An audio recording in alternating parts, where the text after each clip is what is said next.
For this video, I'm going to be talking about my top methods for improving vitiligo or just stopping it. And just for a disclaimer, I am not a medical professional.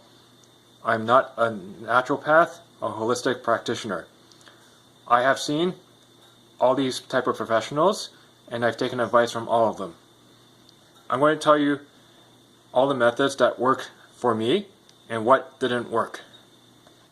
My number one thing that I do for myself is I actually don't use sunscreen when I go outside in the sun.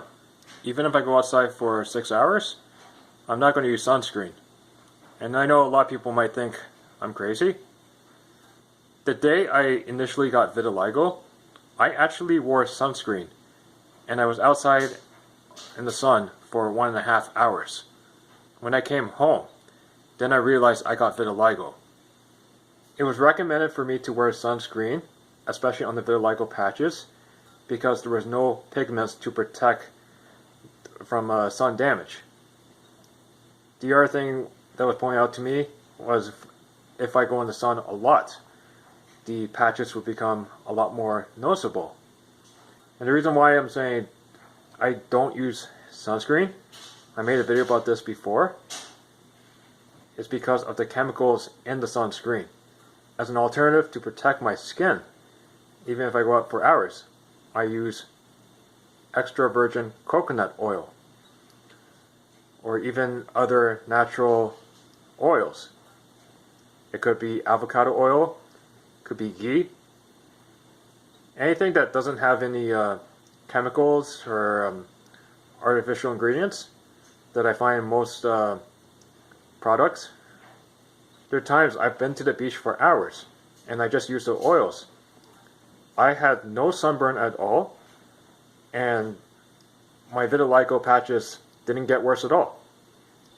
Another tip is to look up ketogenic diets. I know not everyone is going to go ketogenic for sure. A ketogenic diet is decreasing your carbs. So you have almost zero carbs except for vegetables and you eat a lot of fats. And there are a lot of health benefits of eating this way. Instead of burning glucose, you are burning ketones. Some people are saying that eating high amounts of carbs can cause a lot of skin problems today. And people who have signs of diabetes are going to show it on their skin. So I didn't just do ketogenic for fat loss too. I also did it for energy, for skin benefits as well.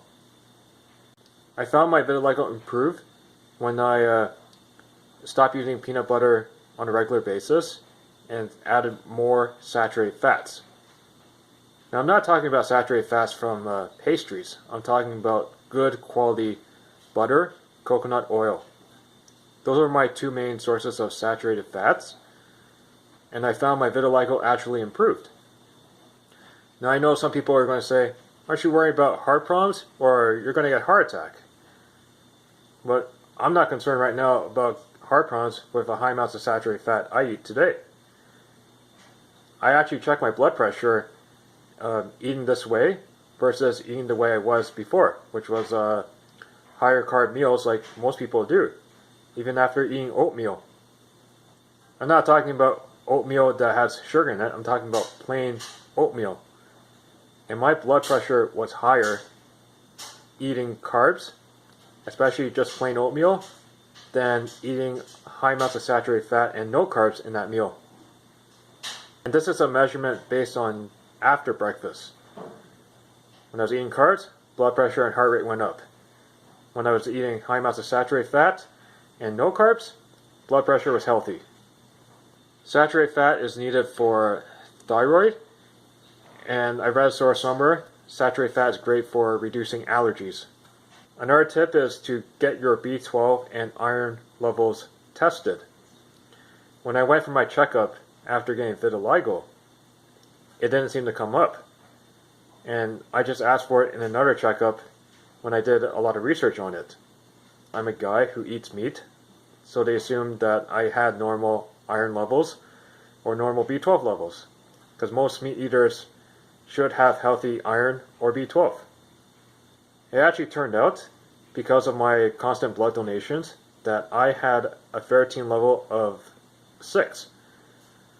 And I also had B12 levels that were considered normal for medical testing, but a little too low for naturopath testing. My ferritin levels at level 6 was considered way too low. So having a level 6 versus having anywhere between 70 and 100 for a healthy person. So I would say the best person to speak to is a naturopath or a holistic practitioner who can give you the best iron supplement or the best B12 supplement to get your levels back up. I personally take a good quality methylcobalamin B12 supplement, which has a high absorption. I don't take cyanocobalamin or any supplements that has cyanocobalamin because it's low quality B12 and the absorption is very poor. When it comes to iron supplements, I just take a low moderate dosage because I'm a guy and I plan on donating on a regular basis for the rest of my life. I didn't think I had low iron when I first got diagnosed with a level 6 because the blood clinic kept taking me in, so it never came up to mind. But then when I thought about it later, I remember I was training a guy and I actually almost fell asleep training him. I thought I was just tired from work, or I just had a sugar crash from drinking a sugary drink. That could have been the case. When I first got my iron levels back up, even after 2 days of supplementation, I felt great. Another tip, so all those chemicals you use, shampoos, soaps, deodorants, detergents, switch to all natural ones. I noticed that when I switched to all natural ones, my skin improved a bit. I also have chronic hives, so it didn't make sense for me to take antihistamines so I can use regular soap like everyone else does. Even some natural soaps, they still give me hives. So there's times I just use plain water or just use apple cider vinegar to clean myself in the shower. Another tip, get yourself some organic Himalayan salt or Celtic salt and eliminate white salt from cooking your foods. Now when it comes to white salt from eating out, that I'm not eliminating because I cannot ask the chef to put Himalayan salt when they're most likely going to use white salt. When it comes to my own cooking, I use Himalayan or Celtic salt. I get plenty of salt, and I put some salt, like only the good quality ones, in my drinks to get a lot of minerals, to get my electrolytes. Good for the thyroid, and it's good for working as a natural antihistamine.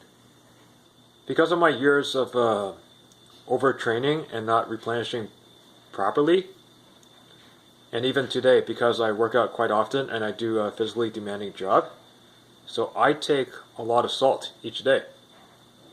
And I know some people are going to be concerned about the blood pressure problems from high amounts of salt because we're all told to eat a low sodium diet. But you're supposed to eliminate the white salt for sure. And having Himalayan salt or Celtic salt will be fine. There are a lot of health problems on a low salt diet on a long-term basis. It doesn't make sense to me to go on a low salt diet if your blood pressure only drops like 5 points on the top and the bottom numbers. And even if it does drop, it's not sustainable. I would say the best tip is understand the main hormones. These are the ones I use for working out, but they also apply to autoimmune conditions as well. testosterone, growth hormone, and insulin. If you can optimize all three of these hormones, these are the main ones that I look at, you can improve your skin health, you can improve your health overall, even have better fitness. Growth hormone and insulin is regulated based on your diet and your exercise. So if your growth hormone goes up, your insulin has to go down for certain periods of time. And if you're going to keep on eating carbs for all your meals and constantly throughout the day, you're not going to get any benefits of growth hormone overall. The most you might get benefits of growth hormone is when you're sleeping. That's why I don't eat carbs for breakfast. I want to get the benefits of growth hormone. And one of the benefits of growth hormone is improved skin. And growth hormone can make you look younger too. So that's why I like this high-fat, low-carb diet at certain times, especially in the morning. And usually when your growth hormone goes up, your testosterone goes up. And if you spike up your insulin at the right times, you get the benefits of building your muscle. And because growth hormone cannot be elevated for long periods of time. So at least when you have an insulin spike once in a while, then you get the health benefits of having optimal growth hormone levels majority of the times. Hormones fluctuate throughout the day, and depending on your diet, your lifestyle. I'm not sure this applies to a lot of people who have vitiligo, but because I have vitiligo on my face, I think this is actually a great tip for that condition. Get an inversion table. And when I originally got an inversion table, I didn't get it to improve my vitiligo. I got it for the benefits of decompressing my spine so I can reduce health problems, so I can reduce back problems. So straighten out the spine for improved health, having blood flow going directly to my head, conditioning it so I can improve my brain health, reduce chances of gray hair, and improve my facial structure, because all the blood's rushing to my head and to my face. So it's improving the skin of my face, improving blood flow to my hairlines, and it's giving the heart a break from standing all day or sitting all day. So some people believe there are a lot of health benefits of being inverted at times. I've been using an inversion table almost every day for the last 3 years, and I still enjoy it. I do it for maybe a minute, 3 minutes, once in a while I'll do 5 minutes. I just realized I scratched my face when I went to empty out my camera, and I didn't realize it's going to show up on camera right now. But I just have a hive outbreak from scratch, and because I ate a lot of wheat yesterday, but it will go away. So related to the hormones I talked about in my last tip, growth hormone, testosterone, insulin, I would suggest do workouts to emphasize improvement of those hormones. So condition yourself to do exercises that promote high amounts of growth hormone and ones that can make you more insulin sensitive. Ones that allow you to eat more carbs or have a faster metabolism.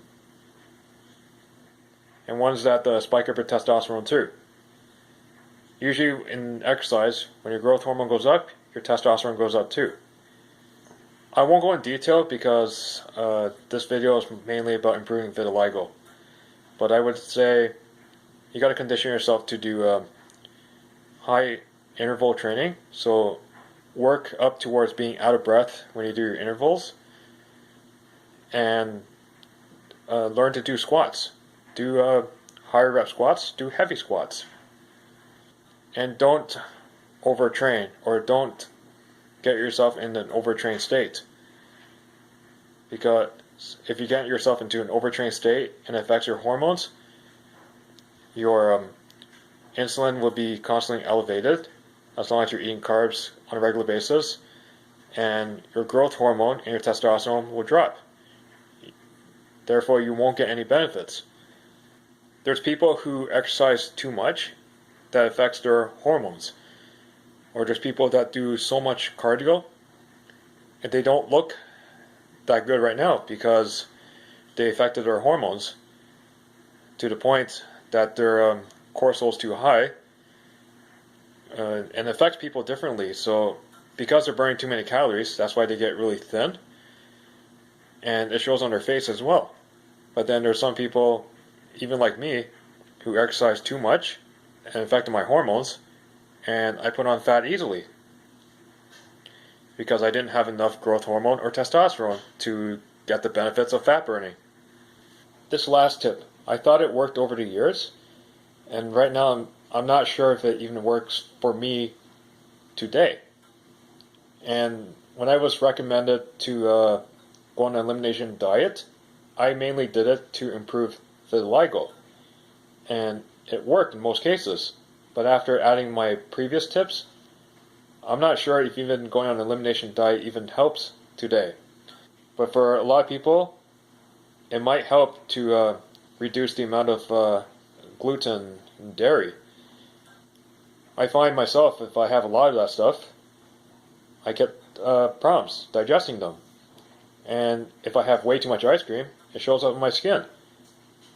Even with my current practices of improving vitiligo, I still get acne once in a while if I have too much ice cream.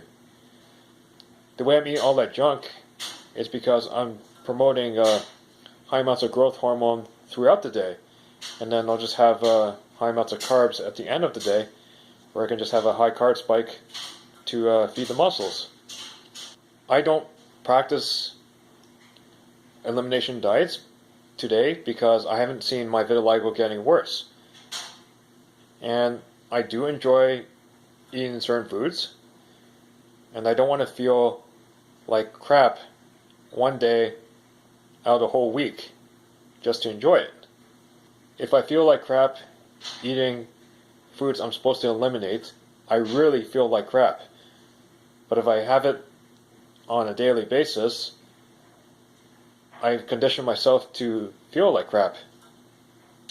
I think this is my best tip overall, and that is eliminate fluoride as much as you can. So that means switching to a natural, non-fluoride toothpaste. When I actually went from a regular toothpaste to a natural fluoride-free toothpaste, my vitiligo improved a lot. And over the years, I was actually wondering, did I get vitiligo as well from drinking all those protein shakes? Because when I went to get water for the protein shakes, I got water from my tap, and the tap water has other chemicals and fluoride in it. And I know today we have been told that the plastics in the bottles have BPA in it, and BPA will affect your hormones in a negative way. But today, I drink bottled water on a regular basis. I do believe that drinking bottled water can affect your hormones in a negative way, but I find I get all the benefits from drinking bottled water. My vitiligo has not gotten any worse at all. It's actually improved while drinking bottled water over tap water. Preferably, I would like to drink reverse osmosis water with my own added minerals in it. I don't have a reverse osmosis tap at home. Sometimes I have to go out and buy or refill my reverse osmosis water in a large bottle. That is one of my best tips, I would say, is watch out for which water you're drinking. Because I know there's discussions about which water is better. And for the case of vitiligo, if I had to choose between bottled water and tap water, I would go with bottled water because of the fluoride.